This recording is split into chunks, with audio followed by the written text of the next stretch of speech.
नमस्कार दोस्तों, मैं हूं आपका दोस्त और एक बार फिर से आप सभी का स्वागत करता हूं एक नए वीडियो में। आज हम बात करने वाले हैं जो लोग ज़्यादा चिंता करते हैं। चिंता नहीं करनी, हमें चिंतन करना है।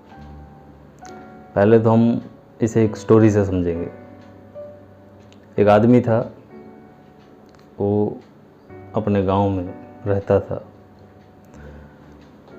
उसके पापा नहीं थे, बस माँ थी, तो माँ घर का काम करती थी और घर पे ही रहती थी।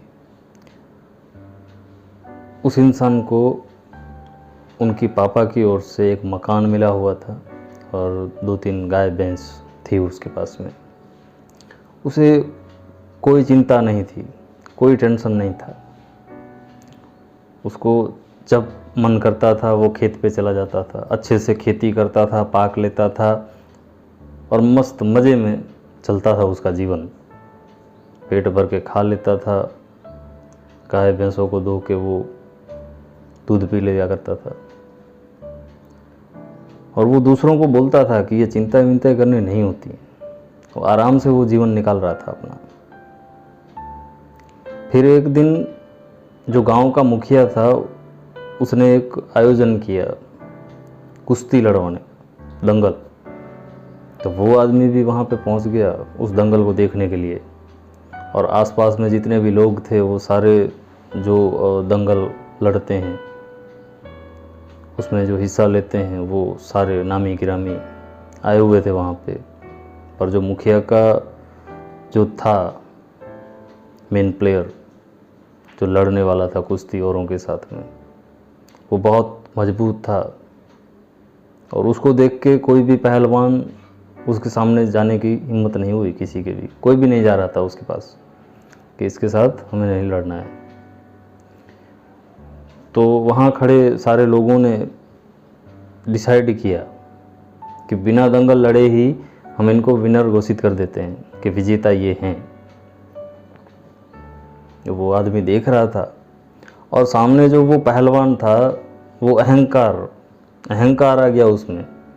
तो वो उछल कूद कर रहा है, नाच रहा है और ऐसे एक्शन कर रहा है जैसे उसके ऊपर कोई है ही नहीं। तो वही है सर्वस्व, उसके ऊपर कोई है ही नहीं, ऐसे रिएक्ट कर रहा है वो, मस्ती कर रहा है वो। तो वो आदमी खड़ा वहाँ पे उसको देख रहा था और उसको जलन हुई। तो वो आदमी दंगल में कूद पड़ा उस पहलवान के सामने। उस पहलवान के साथ लड़ने के लिए वो खुद मैदान में उतर गया और उसने ऐसा पटका उस पहलवान को कि वो हार गया।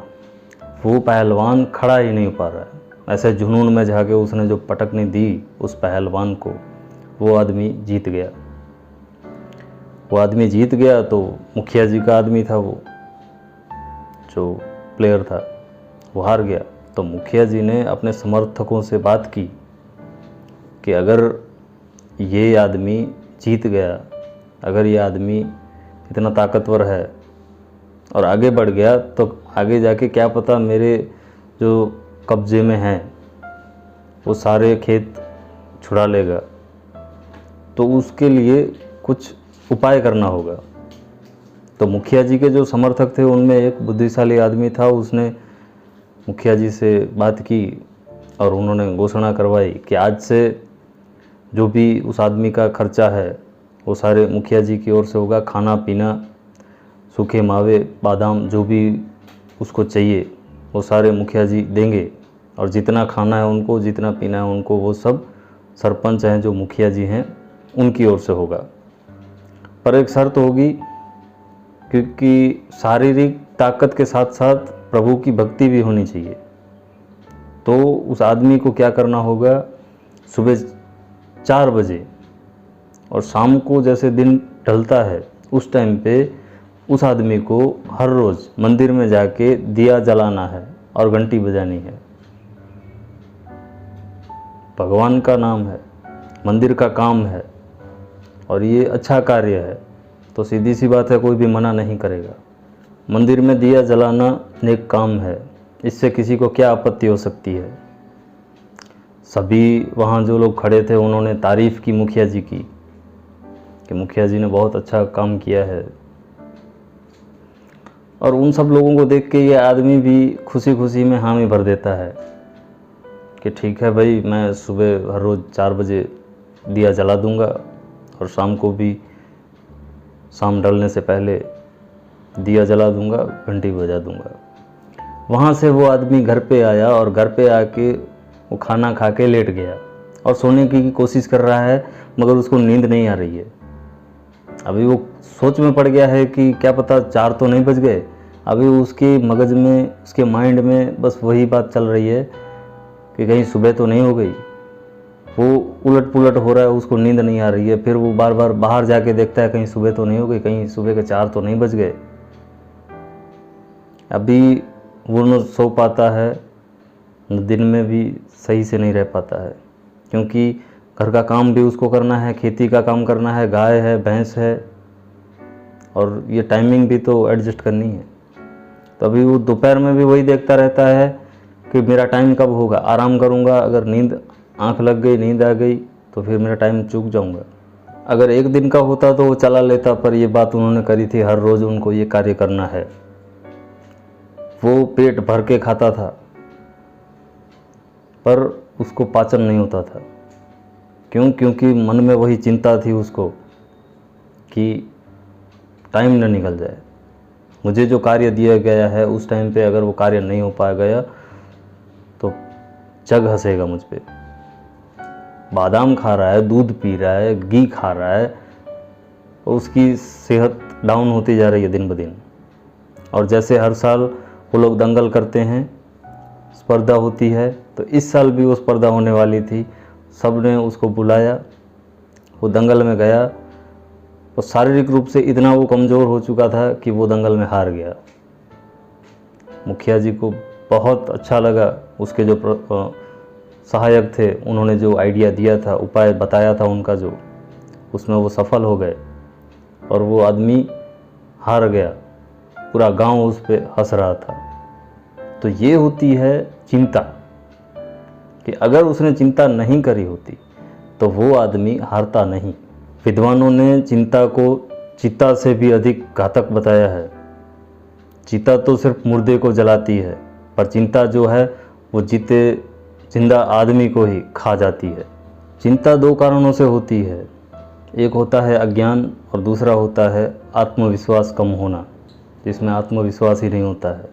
क्योंकि अज्ञान, किसी भी चीज़ को, किसी भी कार्य को हम शुरू कर रहे हैं तो उसका ज्ञान हमें नहीं है, उसका नॉलेज हमें नहीं है पूरा, तभी हमें चिंता होने लगती है कि मैंने ये कार्य तो शुरू कर दिया है, पर अभी इसे ख़त्म कैसे करूं, जल्दी ख़त्म कैसे करूं।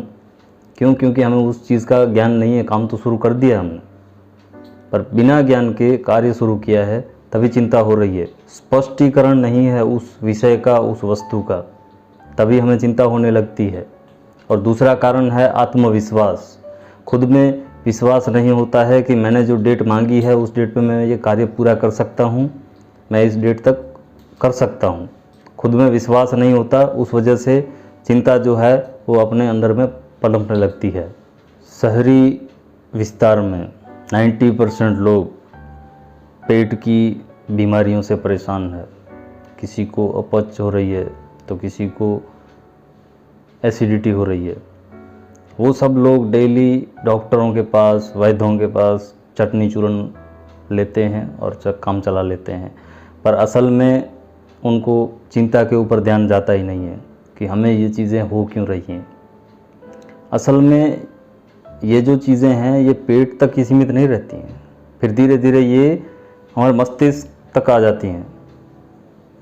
घबराहट होना, डर लगना, ब्लड प्रेशर हाई हो जाना, प्रेशर लो हाई, ये सब बीमारियां जो हैं इन सब की जड़ एक ही है, अधिक मात्रा में चिंता करना। बस हम चिंता करते रहते हैं, इसका क्या हुआ, उसका क्या हुआ। तो इन सभी बीमारियों की जड़ एक ही है।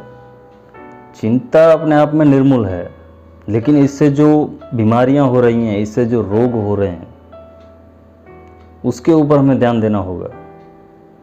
और जैसे ही अपने दिमाग में आती है कि कोई चिंता है तो उसे जड़ से काट दो, निकाल दो उस चिंता को।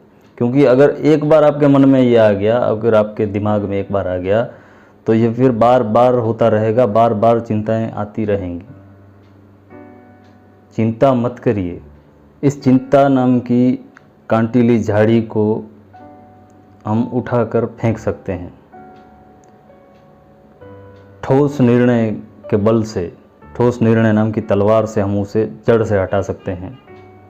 आपको ज़रूरत है तो बस खुद के अंदर में आत्मविश्वास जगाना है, और जो चीज़ आप कर रहे हैं उसका ज्ञान होना चाहिए आपको। आप ठोस निर्णय लेते जाओ।